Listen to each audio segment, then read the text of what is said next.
तो हम लोग अपना आगे शुरू करते हैं।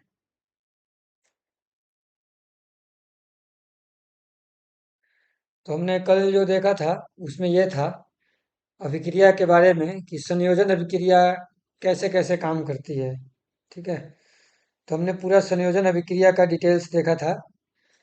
अब उसके आगे हम लोग पढ़ते हैं संयोजन अभिक्रिया का कुछ और एक दो चीज था, उसको एग्जाम्पल के लिए देख लेते हैं लोग कि उसमें क्या क्या होता है संयोजन अभिक्रिया में। हमने जो एग्जाम्पल देखा था उसमें क्या था, कैल्शियम ऑक्साइड था, बिना बुझा हुआ चूना, है ना। बिना बुझा हुआ चूना लिए थे और उसको किसके साथ रिएक्शन करा दिए थे, पानी के साथ रिएक्शन करा दिए थे। तो यहाँ पे बना था सी ए कैल्शियम हाइड्रोक्साइड बना था, CaOH2, और कुछ उष्मा भी निकल रहा था। तो ये एक संयोजी अभिक्रिया थी, हमने इसको देखा था। और कैसे कैसे ये सूत्र बन रहा है ये भी हम लोग को पता था कि इस पे 2+ है, 2- है, ये सब चीज़ क्लियर है।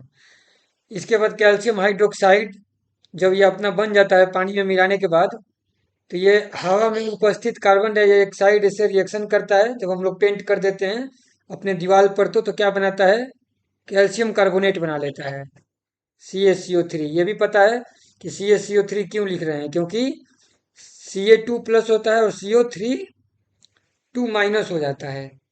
ठीक है। तो उसके वजह से हमने इसको ऐसे लिखा हुआ है। ठीक है। अब आगे देखते हैं लोग इसमें।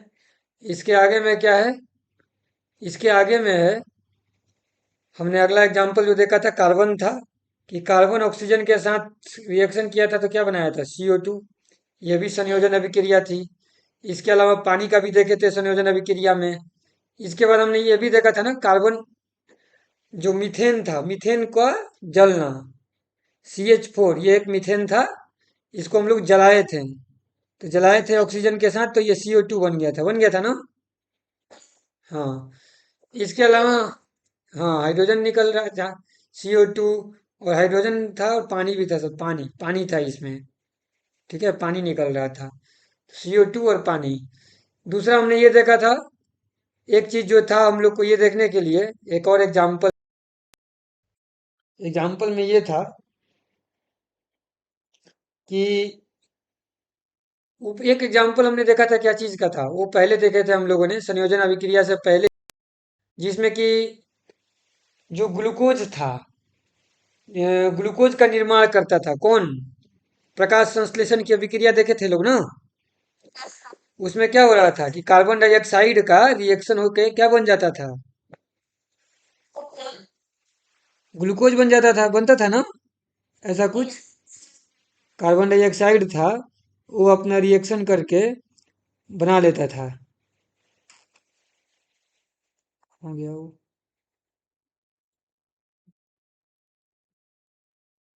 ये यहाँ पर नहीं है। ठीक है, तो ये हमने देखा था कल कल। अब इसमें आगे हम लोग को क्या देखना है कि जो हम लोग का खाना होता है जैसे कि चावल, आलू या ब्रेड, ये सब में कौन सा रहता है एंजाइम या कुछ भी, नहीं, कार्बोहाइड्रेट रहता है ना। और कार्बोहाइड्रेट जो है एक प्रकार का कैसा, ये वो भी एक प्रकार से क्या है, कार्बोहाइड्रेट अणु है एक, है ना। जो कार्बोहाइड्रेट है वो क्या है, एक प्रकार का अणु है।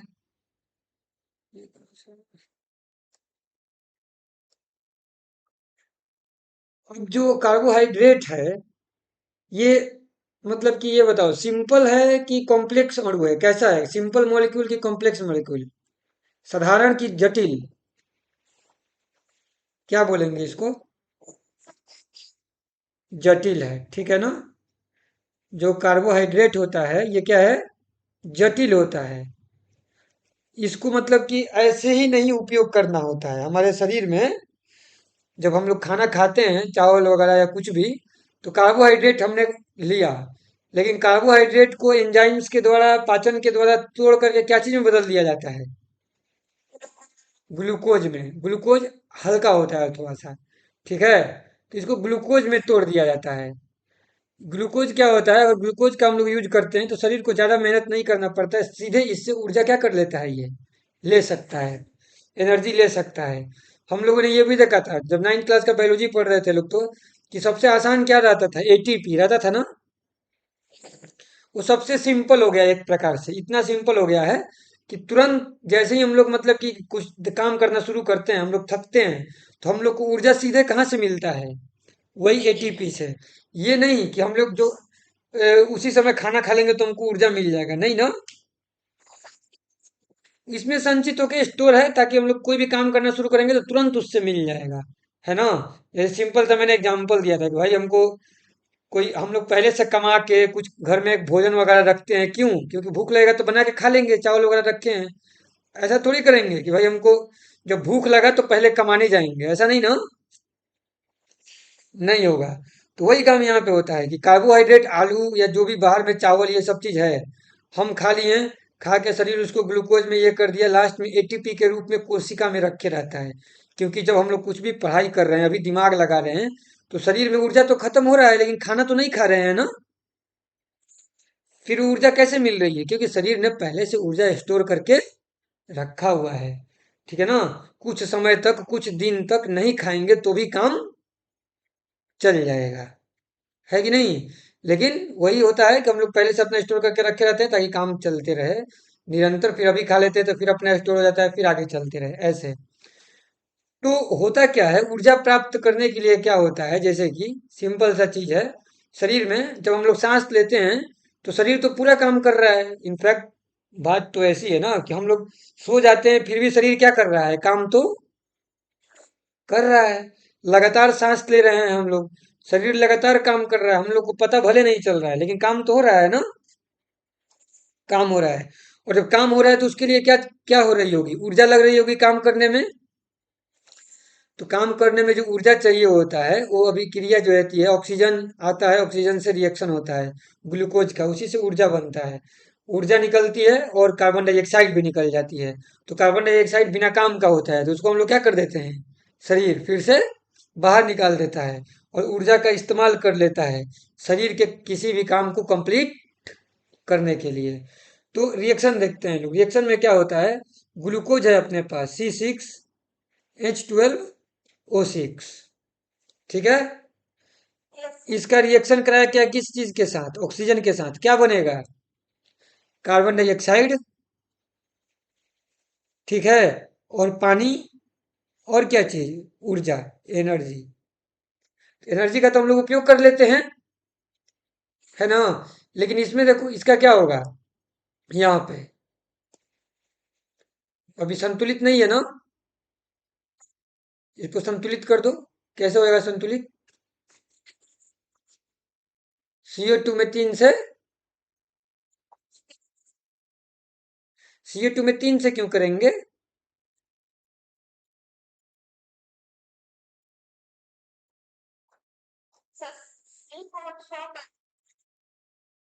हाँ तो C को 100 करने के लिए तीन से गुना करेंगे कि 6 से, 6 से, ठीक है ना। तो CO2 में हम लोगों ने 6 से गुना कर दिया, फिर अब क्या असंतुलित हो गया, 6 से तो हमने कर दिया। ऑक्सीजन भी असंतुलित है, ऑक्सीजन को लास्ट में संतुलित करेंगे। देख लो अभी एक एक संतुलित करने के लिए और आसान चीज बचा हुआ है, क्या चीज है, हाइड्रोजन। ऑक्सीजन को संतुलित करना थोड़ा सा मुश्किल दिख रहा है ना, तो पहले हम लोग हाइड्रोजन को देख लेते हैं। हाइड्रोजन इधर 12 है, इधर भी कितना होना चाहिए, 12। तो हम लोग यहाँ पे 6 लगा देंगे ना। अब देखो कई गो ऑक्सीजन हो गया,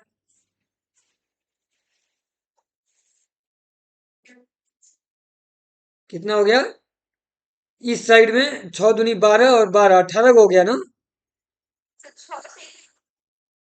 6 दूनी 12 को और 6 को, 12 6 18 को हो गया है।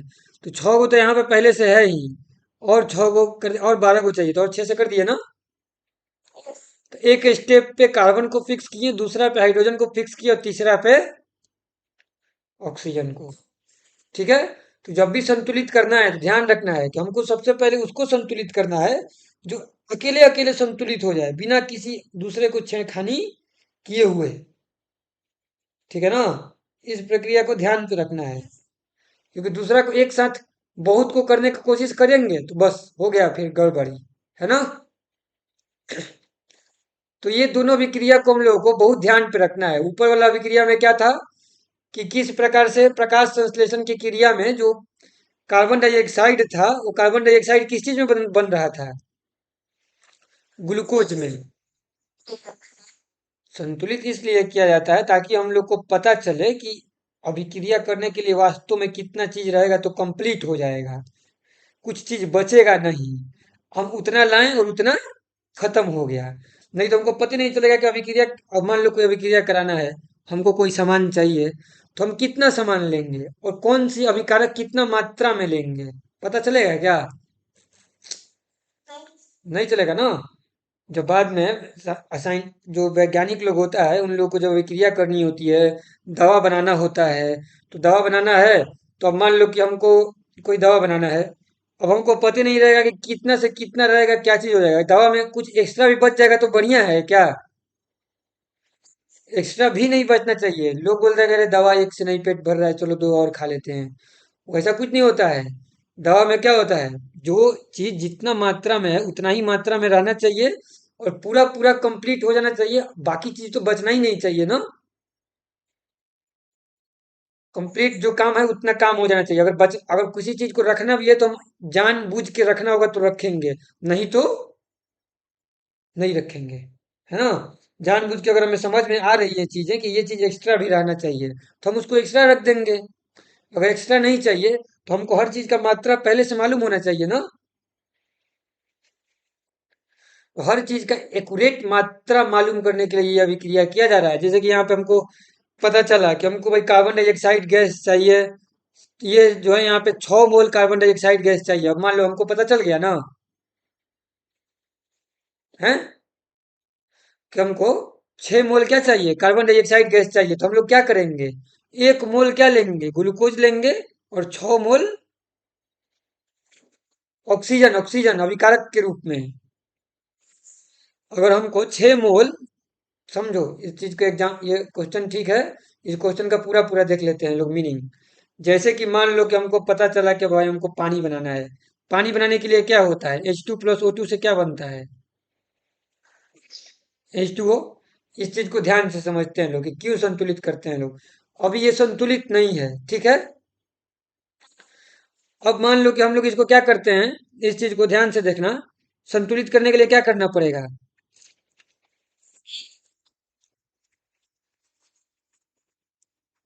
ये हो गया ना संतुलित। इसका मतलब क्या हुआ, अब मान लो कोई बोला मेरे को कि भाई हमको क्या करना है, जैसे कि पानी होता है, पानी H2 होता है ना। H2O का परमाणु द्रव्यमान कितना होता है, चाहे परमाणु संख्या पहले बता दो। H2O का परमाणु संख्या मतलब कि परमाणु द्रव्यमान, एक अणु का, एक अणु का परमाणु द्रव्यमान 18। 2 + 16 18, 18 U होगा ना एक अणु का। तो 1 मोल का कितना होगा, 18, 18 ग्राम। तो मान लो कोई आया और हमसे बोला कि भाई मेरे को 36 ग्राम पानी बनाना है, ठीक है। कितना ग्राम, 36 ग्राम। तो जब उसको 36 ग्राम बनाना है, मतलब कितना मोल पानी बनाना है उसको, 3 मोल ना। 1 मोल में तो 18 ग्राम पानी बनता है। ये 18 U को 18 ग्राम की है, तो 1 मोल से 18 ग्राम। तो अगर 36 ग्राम हमको पानी बनाना है तो मतलब 18 से भाग करेंगे तो कितना मोल आ जाएगा, 18 दूनी 36, 2 मोल आ जाएगा। ठीक है, 2 मोल आ जाएगा। इसको थोड़ा सा ज्यादा कर देते हैं। मान लो 5 मोल पानी बनाना होगा तो कितना चाहिए होगा, 90 ग्राम, है ना। तो कोई आके अगर बोल रहा है कि मेरे को 90 ग्राम पानी चाहिए, तो फिर क्या करना पड़ेगा, 90 में 18 से करेंगे तो 5 मोल आ जाएगा ना। ठीक है। अब हमको पता चल गया कि हमको 5 मोल पानी बनाना है, तो कितना मोल ऑक्सीजन चाहिए, O2 गैस कै मोल चाहिए, 90 मोल, 90 ग्राम O2, ये कैसे मालूम चला? हमने पहले भी पढ़ रखा था। क्या पढ़ रखा था? ध्यान से देखो, इस चीज को बहुत अच्छे से समझ लेना है इस चीज को।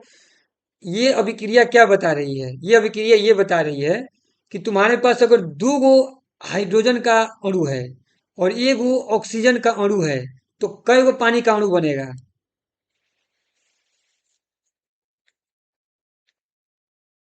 अभिक्रिया क्या बता रही है? दो गो बनेगा ना? अगर दो गो हाइड्रोजन का अणु है, हाइड्रोजन गैस का दो गो अणु, ऑक्सीजन गैस का कई गो अणु? एक गो। दो गो तो एक अणु में दो गो परमाणु है, उसको नहीं बोलेंगे? एक अणु चाहिए ना ऑक्सीजन गैस का। तो ऑक्सीजन गैस का एक अणु रहे, हाइड्रोजन गैस का दो गो अणु रहेगा, तो पानी का कई गो अणु बनेगा? तीन गो। कैसे? दो गो H2O दो ही गो है ना वहां पे।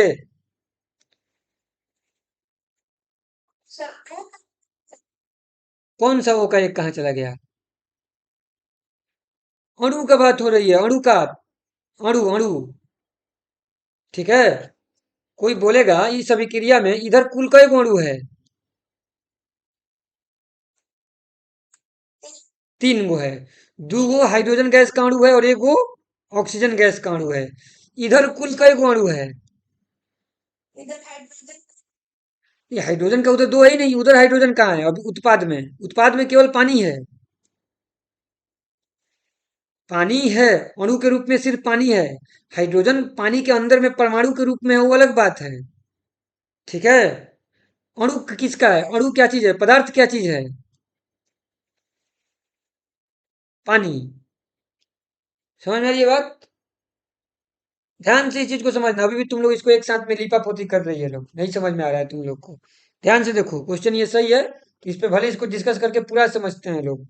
मतलब ये है यहाँ पे सिंपल सा अगर मैं बात करना चाहूँ, हम लोग जो पहले अपना ये बनाते थे लोग, क्या बोलते हैं, ऐसे नॉर्मल उतना दूर हालांकि जाने की जरूरत नहीं है, ऐसे ही देखते हैं लोग, वो ऐसा एग्जाम्पल की जरूरत नहीं है। हाइड्रोजन गैस है, ऑक्सीजन गैस है, पानी बन रहा है।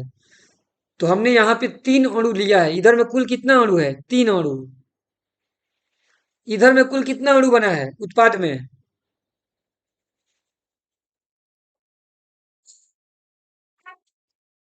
उत्पाद में कुल कई अणु बना है? दो अणु बना हुआ है। ठीक है। तो कोई बोलेगा कि रासायनिक अभिक्रिया में तीन अणु, इसका दो गो हाइड्रोजन गैस का एक ऑक्सीजन का, कुल मिला के तीन अणु। नहीं है क्या? यहाँ पे ये दो लगा हुआ है तो दो हो गया, और यहाँ पे कुछ नहीं लगा हुआ है तो कितना लिखा हुआ है? एक। तीन अणु, दो अणु। तो कोई बोलेगा कि क्या अणुओं की संख्या संरक्षित रहती है? नहीं। और अणु कुछ होता नहीं है, अणु संरक्षित करने की जरूरत भी नहीं है। वास्तु में तो क्या होता है, एक एक परमाणु होता है।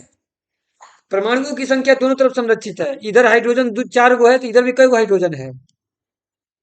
चार गो है। हाइड्रोजन कहीं खत्म नहीं हो सकता है।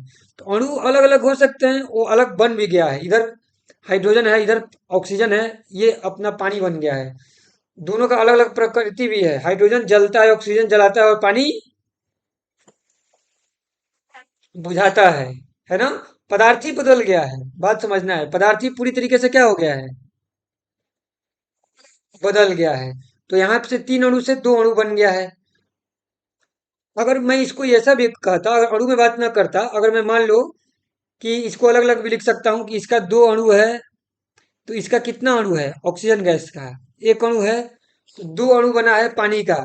मैं मोल में भी बात कर सकता हूँ ना, कि अगर मैं दो मोल अणु लूंगा किसका, हाइड्रोजन गैस का, तो एक मोल अणु लूंगा किसका, ऑक्सीजन गैस का, तो दो मोल क्या बनेगा यहाँ पे?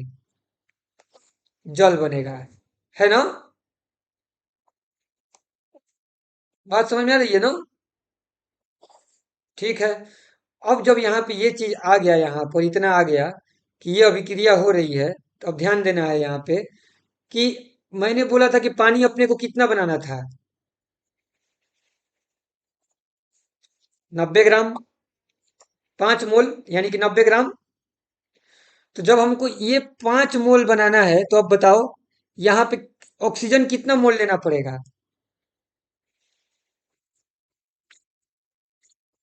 10 मोल ऑक्सीजन लेना पड़ेगा। नहीं, ग्राम में नहीं बताओ, पहले तो मोल में बताओ। पहले मोल में बताओ, ग्राम में तो बाद में जाएंगे। ऑक्सीजन गैस कितना लेना होगा? नहीं, अभी उसमें मैं ऑक्सीजन गैस नहीं बताना है, 5 मोल नहीं होगा। आधा होगा ना, 2.5 मोल होगा। 2.5 मोल होगा, यहाँ पे देखो ये। जब ये 2 मोल था तो ये 2 मोल पानी बनाने के लिए 1 मोल ऑक्सीजन लिए थे, आधा लिए थे ना। तो यहाँ पे ये 2.5 मोल लेना पड़ेगा। ऑक्सीजन परमाणु कितना लेना पड़ेगा भले कहेंगे तो? 5 मोल, ये तो 2.5 मोल ही लेना पड़ेगा। और हाइड्रोजन कितना लेना पड़ेगा? हाइड्रोजन 5 मोल लेना पड़ेगा हाइड्रोजन का। ठीक है, ये 5 मोल लेंगे। यानी कि अगर हमारे पास 5 मोल हाइड्रोजन गैस रहे, 2.5 मोल ऑक्सीजन गैस रहे, तो हम लोग 5 मोल क्या बना लेंगे? जल बना लेंगे। और 5 मोल जल का मतलब कितना ग्राम जल? वही 90 ग्राम। ये बताओ, 2.5 मोल का मतलब कितना वजन हो गया ऑक्सीजन गैस का कुल, बताओ तो। पक्का? 40 ग्राम ही आएगा, मुझे तो लगता है कि ज्यादा आएगा। देख लेते हैं लोग। देख लेते हैं लोग। एक ऑक्सीजन का कितना होता है? एक ऑक्सीजन का कितना होता है? 80 ग्राम आएगा ना? 80 ग्राम आना चाहिए, वही देखते हैं लोग। हाँ, तो एक ऑक्सीजन का कितना होता है? 16 दूनी 8 दूनी 16। 16 दूनी 32 हो जाता है, तो एक अणु है तो 32 मोल, 32 ग्राम, यानी कि 1 मोल ऑक्सीजन का। और हमको 2.5 मोल लेना था, यानी कि 5/2। तो 2 से करेंगे तो 16×5 = 80 आ जाएगा, ना। और ऑक्सीजन गैस का ही लेना था तो 80 ग्राम आएगा। और हाइड्रोजन गैस का कितना होगा?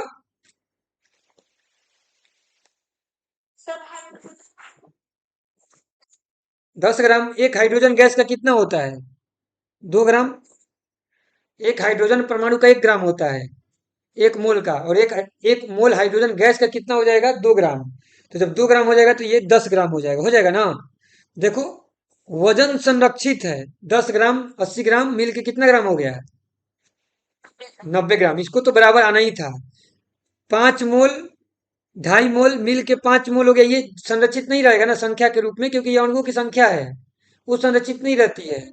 ठीक है। लेकिन अनुपात किसका संरक्षित था? इसी का अनुपात है। नहीं, अनुपात किसका संरक्षित था कि किस किस अनुपात में रहना है? मोल का। अणुओं का अनुपात, कि ये अगर 5 था तो ये इसका आधा है, तो वो उसका आधा है, फिक्स है भाई। कि ये 2:1 में पानी रहेगा, तब जा करके इधर 2:1 में क्या बन जाएगा? जल बन जाएगा। ठीक है, 2:1 में रहेगा तो उधर 2:1 में जल बन जाएगा। ये अनुपात रहता है, अणुओं का संख्या का बोल दो चाहे मोल का संख्या का बोल दो। तो हम लोग जो ये संतुलित कर रहे हैं, उससे इसी संख्या का अनुपात मालूम चलता है। उसका अनुपात का उपयोग करके हम लोग अपने कुछ भी बनाने के लिए उसके करस्पॉन्डिंग वजन निकाल सकते हैं। समझ में आया एग्जाम्पल ये? पूरा पूरा। इसी नहीं समझ में आया?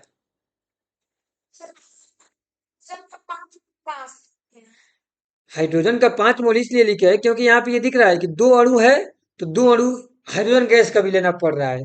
1:1:2:2:2 है ना। तो जब यहाँ पे ये 2 मोल हमको लेना पड़ रहा था, तो 1 मोल ये लेना था, 2 मोल ये लेना था। सीधे सीधे एक साथ में काम होता है, समझो। ध्यान से इस चीज को फिर से दिखा देता हूँ। इसको मैथ के रूप में दिख जाएगा।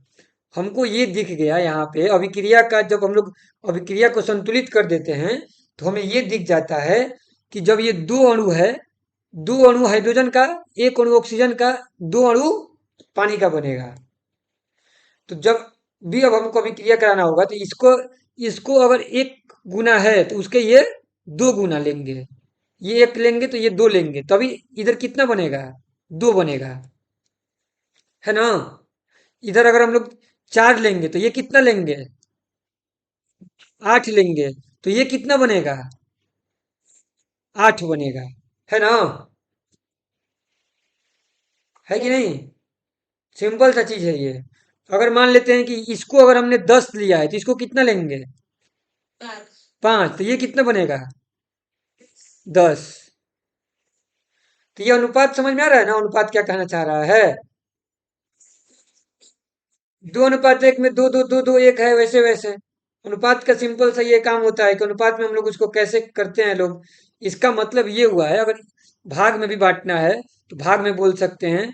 अगर सिंपल सा करना है कि इधर हम लोग मतलब कि क्या बोल सकते हैं, सिंपल सा अगर बटा में करना चाहें तो ये मतलब कि वैसे तो ठीक है, 2:1 में ही ठीक है, ऐसे ही सही है। समझ में आ रही है बात ना। ये तरीका ही ठीक है सिंपली, कि इधर एक लिए तो इसका एक दो गुना ये रहेगा। दो गुना मतलब क्या, वजन का गुना बोल रहा हूं मैं। नहीं, अणुओं की संख्या का गुना। और अणुओं की संख्या का गुना क्या मोल का गुना हो सकता है। अणुओं का संख्या का गुना क्या मोल का गुना हो सकता है। मतलब क्या ऐसा भी मैं बोल सकता हूँ कि अगर इसको मैं 2 मोल लूंगा तो इसको 4 मोल लूंगा। क्यों बोल सकते हैं। क्योंकि मोल होता ही नहीं है, मोल भी संख्या ही होती है ना। मोल कुछ नहीं बल्कि संख्या ही होता है। एक मोल में इतना अणु, एक मोल में होता है ना 6.023 × 10⁻23। वो भी तो अणु की ही संख्या है। मोल क्या अणु के अलग होता है। हम बोलेंगे इसको 12 दर्जन लेंगे, मतलब कि 8 दर्जन लेंगे। तो जब इसको 8 दर्जन लिए हैं तो ये कितना दर्जन लेंगे। H2 16 दर्जन लेंगे। तो ये सब जो है दर्जन हो गया, मोल हो गया, अणुओं का संख्या हो गया, ये सब गिनती का बात है। 1 2 3 4, इसीलिए इन पे काम चल जाता है अनुपात वाला, गिनती संख्या का अनुपात। लेकिन कभी अगर कोई आके ये बोलेगा कि भाई मैंने इसको 20 ग्राम लिया है, तो क्या इसको 40 ग्राम ले लेंगे। नहीं लेंगे, ये नहीं करेंगे। ठीक है ना। 20 ग्राम 40 ग्राम नहीं होगा। तुम लोग देख लो यहाँ पे, हमने ये 80 ग्राम आया था अपना, और ये कितना ग्राम आया था। 10 ग्राम। बताओ क्या ये है वैसा जैसा ऊपर में हम लोग कर रहे हैं। नहीं है। तो वजन कभी सीधे सीधे नहीं निकालेंगे। वजन निकालना होगा तो पहले मोल का अनुपात निकालेंगे। मोल का अनुपात जब पता चल जाएगा तो उसके हिसाब से वजन निकालेंगे। वैसा ही हम लोग ये काम हम लोग पहले भी कर चुके हैं ना। ऐसा ऐसा। तो इसीलिए हम लोग ये संतुलित करते हैं ताकि हमको पूरा पूरा मालूम चल जाए कि अब भाई हमको अगर 90 ग्राम हमको पानी बनाना है तो द्रव्यमान संरक्षित रहता है, ये तो हमको मालूम है। और हाइड्रोजन और ऑक्सीजन से 90 ग्राम पानी बनेगा, ये भी हमको मालूम है। लेकिन समस्या ये है कि हाइड्रोजन गैस कितना ग्राम लें और ऑक्सीजन कितना लें, ये कैसे पता चलेगा। तो ये संतुलित करके ही मालूम चलता है। ठीक है ना। नहीं तो पता नहीं चलेगा कि हम लोग किसको कितना कितना लें बनाने के लिए। तो जब भी हम लोग दवा बनाते हैं, लोग जितना भी दवा बनाता है लोग, इसमें ये सब 1 1 ग्राम 2 2 ग्राम बहुत मायने रखता है कि एक दवा में क्या चीज रहेगा, कौन कौन सा रहेगा, कितना कितना रहेगा। नहीं तो तुरंत आदमी मर जाएगा, खाएगा दवा जिंदा रहने के लिए, पता चला मर गया। लो, है ना, दिक्कत हो जाएगा। तो, तो बहुत बराबर बराबर संतुलित करके ये लेना पड़ता है, देख करके। ठीक है। तो ये हो गया अपना कि हम लोग क्यों संतुलित कर रहे हैं, कैसे वो चीज बराबर हो रही है। ठीक है ना। ये यहां तक का हो गया। तो हमने अभी तक किस प्रकार की अभिक्रिया एक देखा है, सिर्फ संयोजन अभिक्रिया, जिसमें चीजें संयोजित हो रही थी। और बहुत इंपॉर्टेंट एग्जाम्पल हम लोगों ने ये देखा था कि कैसे पेड़ प्रकाश संश्लेषण की प्रक्रिया में कार्बन डाइऑक्साइड को किस चीज में बदल देते हैं, ग्लूकोज में, है ना, ग्लूकोज में बदल देते हैं। और हमारा शरीर श्वसन के प्रक्रिया में, क्योंकि श्वसन से ही ऊर्जा मिलती रहता है हम लोग के शरीर के सब कोशिकाओं को। ठीक है। ये भूल के भी नहीं सोचना है कि हम लोग को ऊर्जा तभी चाहिए जब हम लोग खाते हैं, पीते हैं, दौड़ते हैं, पढ़ते हैं। नहीं, शरीर के हर कोशिका को लगातार ऊर्जा चाहिए जिंदा रहने के लिए। हम लोग सोचे न सोचे, हम लोग दुखी रहते हैं, हम लोग सुखी रहते हैं, हम लोग कुछ भी रहते हैं, शरीर जिंदा है। और शरीर जिंदा है इसका मतलब क्या है कि शरीर की प्रत्येक कोशिका में श्वसन की क्रिया चल रही है कि नहीं चल रही है। चल रही है ना। और पूरा जो ऑक्सीजन हम लोग लेते हैं वो शरीर के प्रत्येक कोशिका तक, समझ जाओ, हर समय पहुंच रहा है। और वहां पे कोशिका अपना नित्य निरंतर काम कर रही है। तो ऑक्सीजन का प्रयोग करके ग्लूकोज टूट रहा होगा, उससे ऊर्जा मिल रहा होगा, कार्बन डाइऑक्साइड बाहर निकलते रहती है, लगातार सांस आ रहा है जा रहा है, तो उसमें क्या हो रहा है, यही तो हो रहा है ना। तो उस चीज को भूलना नहीं है। ठीक है। तो ये जब चीज हम लोग को समझ में आ गया कि ये चीज कैसे होता है, और ये अभिक्रिया समझ में आ गई, तो अगला अभिक्रिया अपना रहेगा, वो क्या चीज रहेगा, विस्थापन का। ये विस्थापन नहीं, वियोजन। पहले हम लोग क्या देखेंगे लोग, वियोजन। तो संयोजन, संयोजन का मतलब क्या हुआ, जुड़ रहा है। अब दुनिया में एकदम समझ जाओ कि दुनिया में उल्टा हमेशा चलता है, कोई चीज ऐसा हो नहीं सकता है कि एक ही दिशा में चले। दुख तो सुख, तो जुड़ा तो अब टूटेगा भी। संयोजन अभिक्रिया देख लिए, तो उसके उल्टा क्या आएगा, वियोजन अभिक्रिया, है ना। अब टूटना भी पड़ेगा, इसको अपघटन भी बोलते हैं, जो टूटता है तो, ठीक है। तो इसमें एक अभिक्रिया दिया गया है, ठीक है ना। अभिक्रिया में क्या दिया गया है, अभिक्रिया को देखते हैं लोग। ये अभिक्रिया तो तुम लोग को आमतौर पे तो देखने को नहीं मिलेगा, लेकिन ठीक है, दिया गया है तो पढ़ लेते हैं लोग। इसमें यह दिया गया है कि एक ये रहता है, फेरस और फेरिक। पहले तो दो चीज तुम लोगों को बता देते हैं इसके बारे में, ठीक है ना। मैंने बताया था, एक चीज तुम लोगों को कल याद होगा, तो उसमें क्या था, एफी। जो एफी था, एफी किसको बोलते हैं लोग, आयरन को, लोहा को। अब जैसे कि मैग्नीशियम था, मैग्नीशियम का फिक्स था क्या, मैग्नीशियम आयन बनता है तो कई गो इलेक्ट्रॉन छोड़ता है, दो गो छोड़ता है। सोडियम आयन बनता है तो कई गो छोड़ता है, एक। जिंक बनता है तो कई गो छोड़ता है, दो गो, है ना। तो दो प्लस, वो एक गो प्लस, दो गो प्लस, ये मैग्नीशियम सोडियम जिंक ये सब चीज चल रहा है। आयरन का मैंने बताया था, क्या बताया था आयरन का, लोहा का। एक का तो मुझे मतलब मुझे भी एग्जैक्ट याद नहीं है, मैंने शायद दो ही बताया होगा। कभी कभी ये दो भी छोड़ता है और कभी कभी ये तीन भी छोड़ता है, ठीक है ना। तो जब ये दो छोड़े रहता है ना, तो इसका नाम क्या होता है, फेरस। और जब तीन छोड़ा रहता है तो इसका नाम क्या होता है, फेरिक, ठीक है। जब भी तुम लोग को पता चलेगा कि कहीं दो छोड़ा हुआ है, तो इसका मतलब होगा उसमें फेरस लगा हुआ होगा, और तीन छोड़ा होगा तो फेरिक लगा हुआ होगा। और सूत्र देख के पता कर सकते हैं कि उसमें कितना छोड़ा है, दो की तीन। एग्जाम्पल के लिए देखते हैं, अपने पास एक सूत्र है, वो सूत्र है Fe2O3। अब बताओ इसमें कितना छोड़ा होगा,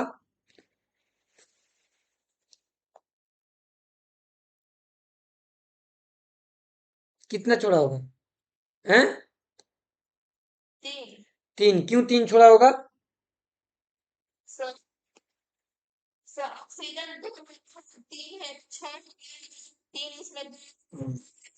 हो गया, अच्छा हो गया, बहुत बढ़िया। है ना, इसमें मतलब इसको तीन छोड़ना पड़ेगा। खुद ये क्या करेगा, तीन छोड़ेगा, ये फिर थ्री प्लस के रूप में होगा, और वो टू माइनस के रूप में होगा। तो तीन ये है, दो इससे गुना किए हैं, तो मतलब कि ये छह इलेक्ट्रॉन छोड़ा होगा। और इसको ये दो गो, एक एक ऑक्सीजन दो गो इलेक्ट्रॉन ले रहा है, तो कुल तीन गो ऑक्सीजन है, तो ये भी छह इलेक्ट्रॉन ले लिया, संतुलित हो गया ना। यही संतुलित हमको चाहिए था। तो इसका नाम अब हम लोग क्या पढ़ेंगे, फेरस ऑक्साइड की फेरिक ऑक्साइड, फेरिक ऑक्साइड। बात समझ में आया ना, कि इसका नाम हम लोग फेरिक ऑक्साइड क्यों पढ़ दिए। तो ये फेरिक ऑक्साइड है, ठीक है ना, क्योंकि इसने तीन प्लस के रूप में, इसमें जो आयरन है तीन प्लस के रूप में है, इसलिए ये फेरिक ऑक्साइड है। अब देखो, एक और एग्जांपल लेते हैं, जैसे कि FeSO4। एसओ फोर क्या होता है बताओ, एसओ फोर पे क्या रहता है, two plus two minus three plus three minus क्या रहता है, टू माइनस रहता है ना, सल्फेट। टू माइनस सल्फेट रहता है, तो इसमें बताओ, इसमें आयरन किस रूप में है, लोहा।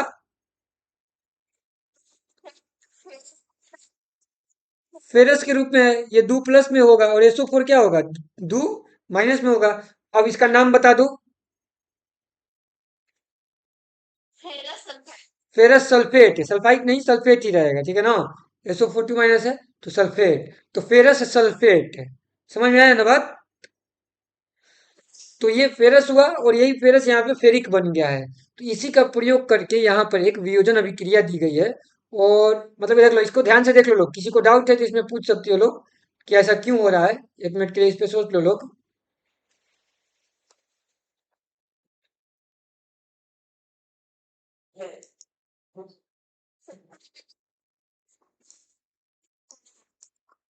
कभी 2 और कभी 3, ये मतलब कि पूरा इसका संतुलित रह सकता है, ये बहुत दूर आगे की बात हो जाएगी, उसको भी बस छोड़ दो। ये इतना चीज को याद रखो कि 2 3 दोनों छोड़ सकता है, ठीक है ना। एग्जैक्ट एग्जैक्ट मुझे भी नहीं याद है। मतलब ये ध्यान रख। नहीं नहीं, और भी रहता है, और भी रहता है, और भी रहती है। उतना जितना किताब में है उतना पे ध्यान देना है, ठीक है ना। हाँ, आगे जब पूरा केमिस्ट्री पढ़ोगे 11 12 में विज्ञान लेकर के, तो उसमें और भी चीजें आएंगी। और कोई डाउट? हम्म। ठीक है ना, समझ में आ गया ना। ठीक है। तो इसमें क्या हो सकता है, इसमें एक एग्जाम्पल दिया गया है। मतलब कि एक अभिक्रिया कराया गया है वियोजन के लिए, अपघटन के लिए, तोड़ने के लिए। तो उसमें अभिक्रिया ये दिया गया है कि फेरस सल्फेट का चूर्ण लेना है। एक एक तुम लोग को एक शब्द बार बार सुनने को मिलेगा। उसको बोला जाता है क्रिस्टल। क्या बोला जाता है? केमिस्ट्री में एक शब्द आता है, क्या बोला जाता है उसको? क्रिस्टल। क्रिस्टल क्या होता है? छोटा छोटा दाना होता है, जैसे चीनी होता है ना, चीनी वैसा। उसी को क्या बोलते हैं लोग? क्रिस्टल बोलते हैं, ठीक है। तो फेरस सल्फेट का वैसे ही क्रिस्टल लेना है, ठीक है। तो फेरस सल्फेट का अपने पास क्या रहना चाहिए? क्रिस्टल। तो फेरस सल्फेट का क्रिस्टल मतलब क्या हो गया? FeSO4। उसी को लेंगे ना। FeSO4 लेंगे। 2+ रहेगा, सल्फेट होता है, 2- रहता है, अपना ये संतुलित है। फेरस सल्फेट लिया गया। तो एक तुम लोग का एक्सपेरिमेंट दिया गया है किताब में। उसमें ये बोला गया है कि भाई तुम क्या लो, फेरस सल्फेट का क्रिस्टल ले लो। और उसको एक मतलब कि देखना, मतलब यूट्यूब पे जाके इसका एक्सपेरिमेंट देख सकते हो लोग, उसमें तुम लोग को दिख भी जाएगा। तो इसको ले लेना है। और एक मतलब कि परख नली होता है ऐसा, ठीक है ना। परख नली में इसमें रख देना है। 2 ग्राम बोला गया है फेरस सल्फेट का, ले लो। अब तुम लोग को 2 ग्राम दिया गया है, तो पता कर सकते हो लोग कितना मोल है, कितना इसका अणु का संख्या, ये सब हम लोग नहीं पता कर लेंगे क्या? कर लेंगे। हम लोग को सिर्फ क्या करना है, इसका पता करना होगा कि 1 मोल फेरस सल्फेट में कितना ग्राम होता है। तो उसके लिए हम लोग एक MU निकालेंगे। तो आयरन का कुछ होता होगा, मुझे याद नहीं है। सल्फर का भी याद नहीं है, सिर्फ ऑक्सीजन का याद है। तो आयरन सल्फर का यूज करके हम लोग ये निकाल लेंगे कि एक अणु का कितना U होता है। फिर उसका ग्राम निकाल लेंगे कि 1 मोल में कितना ग्राम होता है। तो हम लोग ये पता कर लेंगे कि 2 ग्राम में कितना मोल है ना। तो ये हम लोग पता कर सकते हैं सीधे चल चल के। तो ठीक है, तो ये कर लेना है। और नीचे से इसको बर्नर रहता है। बर्नर मतलब कि गैस स्टोव जैसा केमिस्ट्री के लैब में रहता है, बोल रहा नीचे से आग लगा दो। नहीं, और कुछ नहीं डालना है, सिर्फ इतना ही रखना है फेरस सल्फेट, और नीचे से ऊर्जा देना शुरू कर देना है। गर्म करना इसको शुरू कर देना है, ठीक है ना। अब जैसे ही इसको गर्म करना शुरू करेंगे तो इसका रंग बदलता है। फेरस सल्फेट का आपस में शायद एक हरा रंग होता है, ठीक है ना।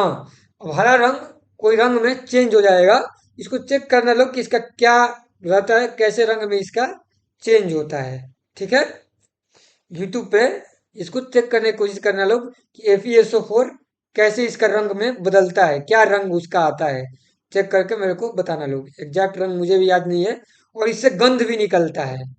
इससे जब गर्म करते हैं लोग, तो एक इसका अलग टाइप का गंध भी आता है। तो वो गंध आता है। और जब यह अभिक्रिया होती है, तो अब मैं उसका अभिक्रिया को दिखाता हूँ कि उस अभिक्रिया में क्या होता है। जो यहाँ पे दिया गया है कि FeSO4 जो अपने पास फेरस सल्फेट था, सॉलिड के रूप में, क्रिस्टल सॉलिड होता है ना, चीनी सॉलिड ही है ना। किसी को ऐसा शक हो रहा है क्या कि चीनी को जिस बर्तन में रखते हैं उसी बर्तन का आकार ले लेता है, इसलिए चीनी को हम लोग लिक्विड बोलेंगे? वो सॉलिड है, ठीक है ना। कभी कभी लिक्विड पे ऐसा बोला जाता है ना, लिक्विड वो है जिसको जिस बर्तन में रखते हैं उसी बर्तन का आकार ले लेता है। तो वैसा नहीं सोचना है, ठीक है ना।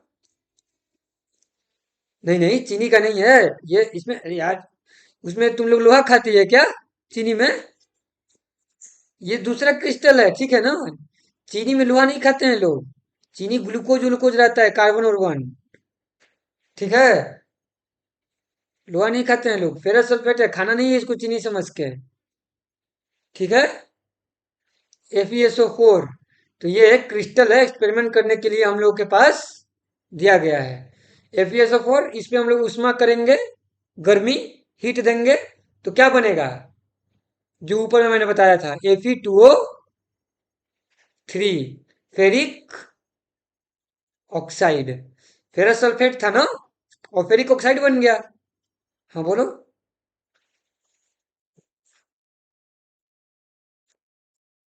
बताओ। हम्म।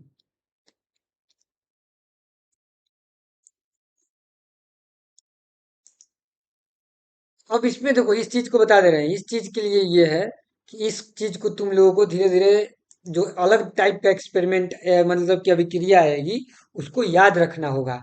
और ऐसा याद रखने का मतलब ये नहीं है, एक चीज और बता देते हैं, एग्जाम में कभी नहीं पूछेगा तुमसे कि इस अभिक्रिया का तुम यूज करके, तुमको ये कभी नहीं बोलेगा कि इसको, मतलब मे भी इसके लिए पूछ भी सकता है, मतलब किताब में दिया हुआ है तो, कि FeSO4 है तो Fe2O3 बनेगा कि क्या बनेगा, लेकिन इतना भारी भारी का पूछेगा भी नहीं। लेकिन दिया हुआ है अभिक्रिया जितना भी NCERT में, ये चैप्टर में, इस चैप्टर में जितना भी 50-60 अभिक्रिया होगी, उसको थोड़ा थोड़ा देख लेना है, तो अंदाजा पर लग जाएगा। लेकिन काइंड ऑफ यही है कि इसको क्या करना है, याद रखना है।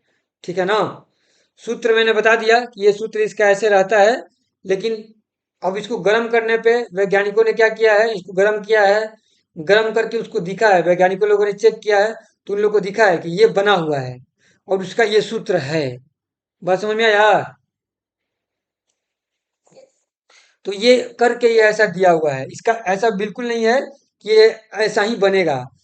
कुछ कुछ उसके पीछे का लॉजिक हम लोग जरूर बनाते हैं कि ये ऐसे हो रहा होगा तो ऐसे हो रहा होगा, तो उसके अंदर में भी जाया जा सकता है, लेकिन उतना अंदर जाने के लिए हम लोग के लिए अभी पढ़ने को नहीं है कि ये पूरा ऐसे ऐसे कैसे कैसे पूरा टूट रहा होगा, कैसे कैसे हो रहा होगा, उतना नहीं है। 11, यहाँ तक कि 11th 12th क्लास में भी उतना उतना नहीं आएगा कि ये कैसे हो रहा होगा कि पूरा यहाँ से यहाँ टूट जा रहा है। वो नहीं हम लोग को पढ़ना है। ये याद करने के लिए ही है, थोड़ा बहुत, और उतना याद करने का जरूरत है भी नहीं, क्योंकि पूछेगा भी नहीं। हम लोग जस्ट समझ रहे हैं कि चीजें ऐसी होती हैं कि अणु आपस में जुड़ते हैं, अणु टूट जाते हैं गर्म करने पे। बात समझ में आ रहा है ना? तो हम लोग वियोजन अभिक्रिया देख रहे हैं। तो फेरस सल्फेट है, उसको जैसे ही हम लोगों ने गर्म किया, तो फेरिक ऑक्साइड बन गया, और साथ में दो गैस भी बना, SO2 और SO3। अब ये किताब में दिया गया, मेरे को ये याद नहीं है कि मैं याद करके ये बता रहा हूँ, याद भी नहीं है मुझे, ये मैं किताब से सीधे देख के बता रहा हूँ। बात समझ में आया? ऐसा मैं बिल्कुल नहीं कर रहा हूँ कि मुझे याद है और मैं सीधे लिख दे रहा हूँ। नहीं, ये मैं चीज बताने के लिए किताब से देख के बता रहा हूँ कि ये ऐसा ऐसा होता है। जो इसका इम्पोर्टेंट इम्पोर्टेंट चीज है समझाने वाला, कि हाँ ये इसको तुमको कैसे देखना है, इसको कैसे देखना है, क्यों फेरिक बोला जा रहा है, क्यों फेरस बोला जा रहा है, जितना चीज समझाने वाला है थोड़ा सा अंदर जा करके तुम लोग के लेवल पे, उतना मैं समझा भी दे रहा हूँ। इसीलिए मैं बताता हूँ कि जो केमिस्ट्री रहता है, केमिस्ट्री में कुछ चीजें हम लोगों को रटनी पड़ सकती हैं।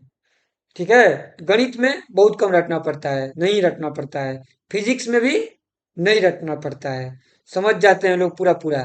लेकिन केमिस्ट्री में कहीं कहीं पर बहुत सारी चीजें हम लोग को रटनी पड़ती हैं। ठीक है। और जो रटना है उसको अलग एक लिस्ट बना के रखेंगे, उसको रटते रहेंगे। दिमाग नहीं काम कर रहा है, सर में दर्द है, फिर भी इसको रटते रहेंगे। जैसे होता है ना, लोगों में भूत चढ़ जाता है, वही चीज उसको बार बार याद आता है, कुछ भी रहेगा वही याद आएगा। तो वैसे ही दिमाग में इसको रटते रहना है, मंत्र के रूप में, ताकि हम लोग को ये थोड़ा थोड़ा थोड़ा थोड़ा याद हो जाए। और ये सब चीज को तो फिर भी कम महत्व देना है, ये रटने के लिए भी उतना नहीं है कि इसको हम लोगों को रटना है। ये बस ऐसे ही समझाने के लिए है अभिक्रिया, कि इस अभिक्रिया से समझना है कि वियोजन अभिक्रिया होती है, कि गर्मी गर्म इसको करेंगे तो एक चीज टूट के तीन चीज में बदल गया, है ना? कैसे बदला, क्यों ये आया, ये चीज उतना हम लोग को ध्यान नहीं देना है। हाँ, अब संतुलित करने के लिए इसमें क्या करना होगा, ये हम लोग का काम का है, संतुलित करने सीखना। क्योंकि अभिक्रिया कैसे भी दे देगी ऊट पटांग, और हम लोग से क्या पूछ देगा, संतुलित करो। अब संतुलित करने में लिए क्या हम लोग को रटना है क्या? नहीं, संतुलित करने के लिए अधिकतर चीज है जो समझना है, तो उस चीज को समझेंगे लोग। तो इसमें देखते हैं लोग, इसमें सबसे ज्यादा पहले क्या है, Fe तो अपना नॉर्मल है ना। सबसे पहले दिक्कत किसको है, सल्फर को है ना। सबसे ज्यादा असंतुलित सल्फर है। इधर एक एस बना है, इधर में भी एक एस बना हुआ है। तो इसमें दो कर देंगे ना। तो देखो, तो कंप्लीट हो गया क्या पूरा। जैसे ही दो लगाएं, पूरा का पूरा कंप्लीट हो गया। तो ये एक जो है वियोजन अभिक्रिया है, जिसमें क्या हुआ कि ये फेरस सल्फेट टूट के फेरिक ऑक्साइड और सल्फर डाइऑक्साइड और सल्फर ट्राइऑक्साइड बना दिया। ठीक है, बात समझ में आया। हम्म। ठीक है।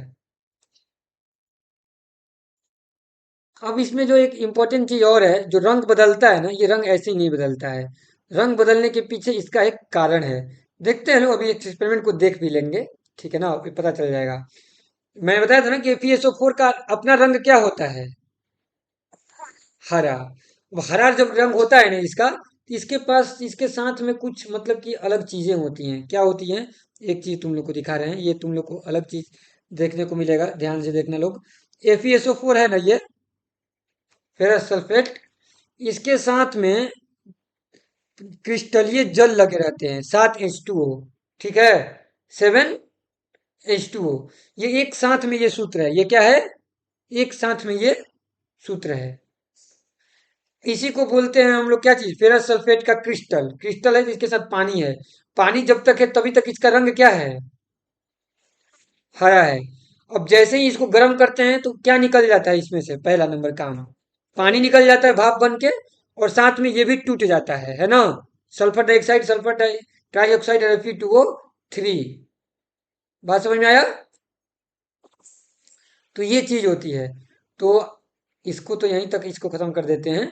इसको देखते हैं लोग, इसका अभिक्रिया हम लोग को देखने को मिल रहा है तो